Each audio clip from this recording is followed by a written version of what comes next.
Welcome to Eternal Elements Learning Podcast, brought to you by Atyasa Online. These podcasts are a part of the audio certificate programs on Atyasa Online. You're free to take these podcasts on your desired portal also, should you only wish to learn on the go. Thank you so much for engaging on these podcasts, and you can connect with the author on LinkedIn, Twitter, and Facebook.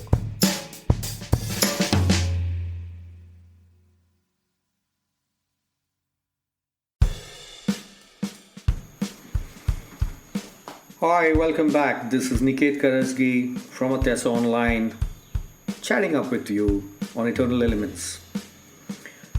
We shall discuss a classic leadership dilemma in this episode. And the leadership dilemma is, does relationship orientation dilute my professionalism?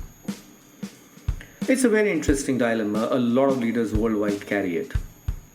When this question was posed to me in one of my sessions, I asked the person, are you saying that relationships tend to be diluting task orientation? He said, well, maybe.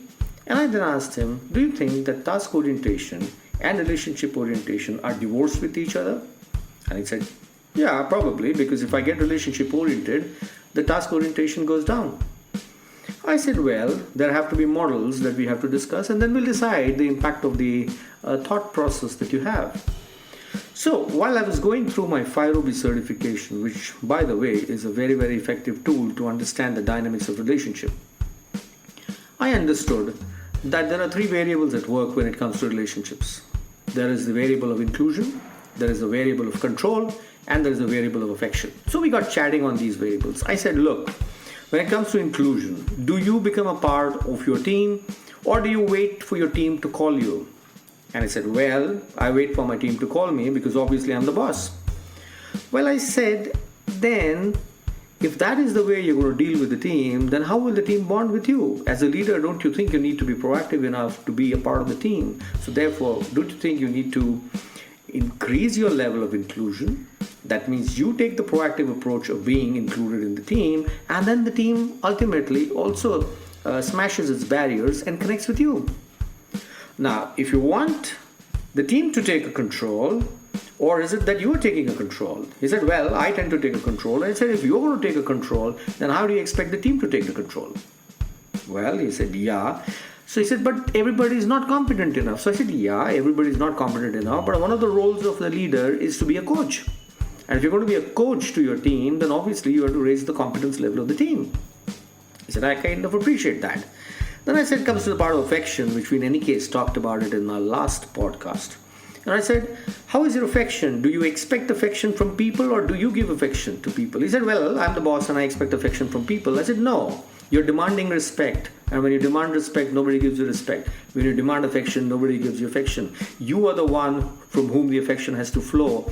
And the moment they started realizing that the inclusion, control, and affection, these three things play the role in terms of the effective relationship, they also realized that professionalism is all about taking the proactive approach towards including yourself in the team, because obviously you're the senior person in the team, and also ensuring that times when the team is struggling, you take control, and the times when the team is okay, you just let go of the control. And finally, the affection part. Don't be too hungry for affection, please, because as a leader, it is your job to give away warmth and affection to people. And when that happens, that's when really teams start gelling with you. Now, I also asked them, what is it that makes you feel, or what is it that makes you understand that there is this whole element of chemistry that's happening within the team? And then I asked them, what do you mean by the chemistry? How does it happen? And then they said, well, chemistry tends to happen when... Well, then he said, I don't know. I said, okay, come, let's sit down. I said, there are 4 needs that people have. The first one is a material need. Food, water, clothing, shelter. How many corporate professionals actually engage with their manager for food, water, shelter, and clothing? Well, they may engage with the manager in terms of the material part of it, which is the money part of it, because obviously in performance management, the monetary aspect does come in. The status aspect does come in. Then I said, yeah. But I said, well, if people are performing, then don't really matter much there.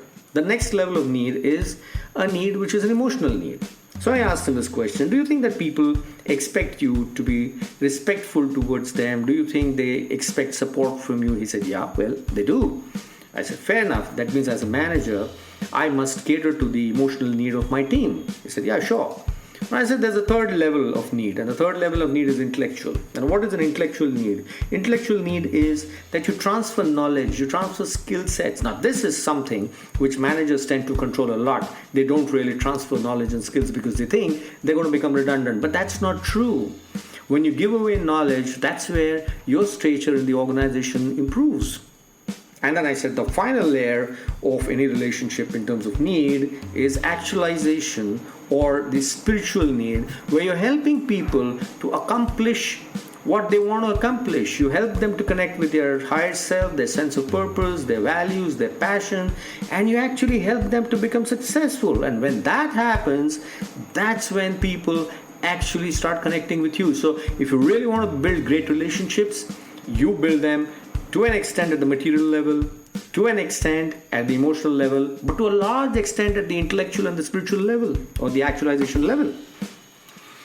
Now, when this whole thing was discussed during the workshop, people realized that actually, if these needs are catered to, and if inclusion, control, and affection are controlled situationally, and if the four needs are taken care of, you not only get your tasks done, but you also ensure that there is a fantastic relationship and chemistry that happens in the team.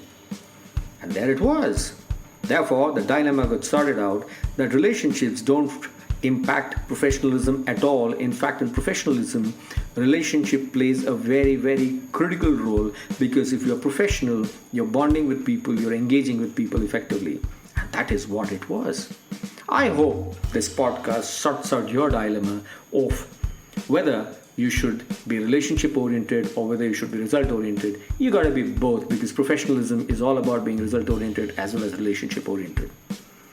Thank you very much. This is Niket Karajagi signing off from this podcast of Eternal Elements, brought to you by Teso Online, and I shall see you in the next episode.